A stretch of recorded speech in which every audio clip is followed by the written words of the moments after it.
Sorry, too busy watching. Hi, I'm Chris Spade. I'm based at the ECA over in Edinburgh, that other thing that we don't talk about here. I lead a research centre, and we've been invested in understanding the criticalities of technology, what it does for, what it does against.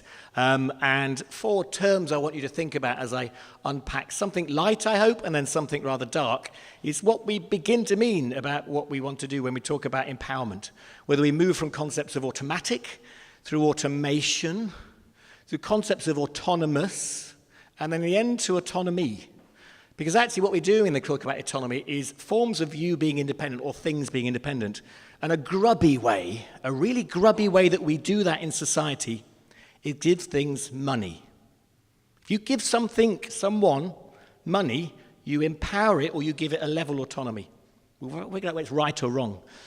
And we've been doing that to various objects, from coffee cups through to a whole bunch of things. But critically, these are questions about whether you and I want to be connected to centralized systems or decentralized systems. This is the national grid, and every night, once everyone's gone home and they've opened up all their kettles, people in the national grid will have to open the floodgates to balance the energy grid.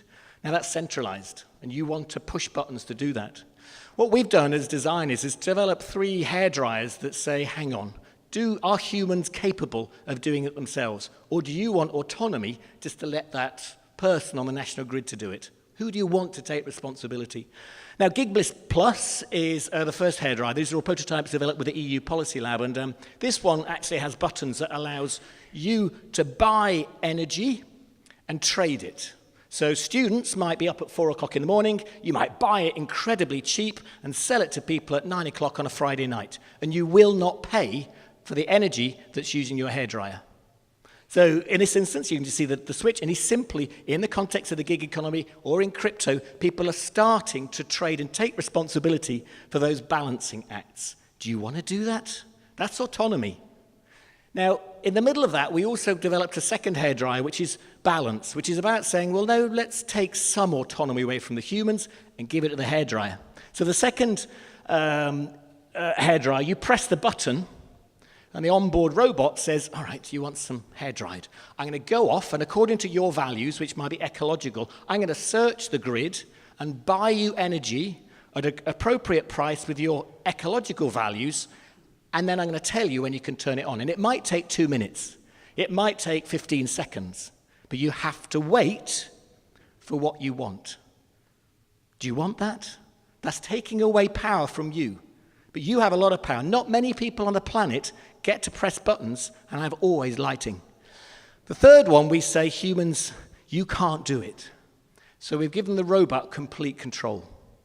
So in this instance, the GigBliss Auto will simply search the internet, search the energy grids, buy the energy, and turn on when it wants. There's no button. We're taking buttons away from you. Now, the challenge is that Sean in the video is going to have to wait. And he's really going to have to wait. And are you prepared to wait if the values of the planet are at stake? Or are you going to turn on your iPhone, turn on the switch, and get what you want when you want? Because shit's going down. You can't live pressing buttons, getting what you want all the time. And we've rehearsed this. We've rehearsed this through the millennium when the apocalyptic movies forced us to think about how we understand the visions of what it might be like the day after tomorrow in 2012, through Armageddon, through A Deep Impact. Now, Franklin Ginn, who's an academic who talks about apocalyptic movies, is very clear that actually these are fantastic ways of understanding what this near future's like, but he's also very clear that you're just acting like spectators. You're not. We are not spectators of apocalyptic films. We are participants in their ecology. Every time you turn the DVD player on to watch it or steal it from torrents or Pirate Bay, you exacerbate this cause. You press the buttons, folks. Now, his critique is that all of these movies seem to have a get-out clause.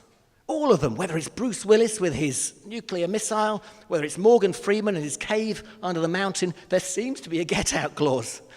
There's no fucking get-out clause. Get over it. So And there's just a 40-second conceit here. Because I'll read this out, because the last movie is apocalyptic, truly. On January the 3rd, 1889, in the throes of a manic episode, Friedrich Nietzsche left his lodgings in Turin, walked a short distance across a nearby square, and then halted. Seeing a horse being flogged by its owner, he threw himself toward the animal, embraced it. Breaking into tears, he slumped to the floor. He was almost arrested for disturbing the peace, but was rescued by his landlord and was taken back home and to bed. The remaining 11 years of his life was spent under care and under the spell of profound madness. And then he died. Nietzsche didn't contribute any more to the questions of why we're doing this thing called existence. And out of that, there's an Italian filmmaker called Bellatar. Sorry, it's not Italian, it's a Belgian.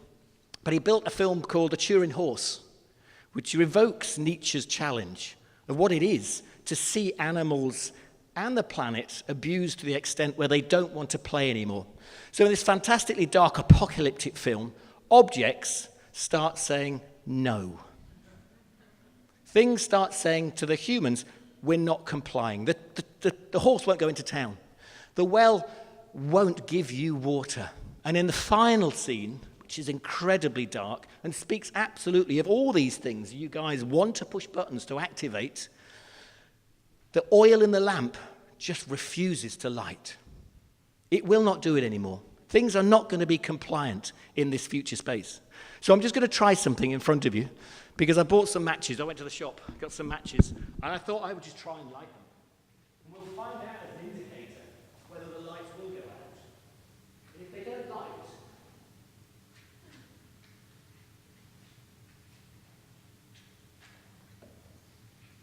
we'll understand the implications of what it might be like, and you can no longer press the buttons. You've been pressing all the time, and they're the different.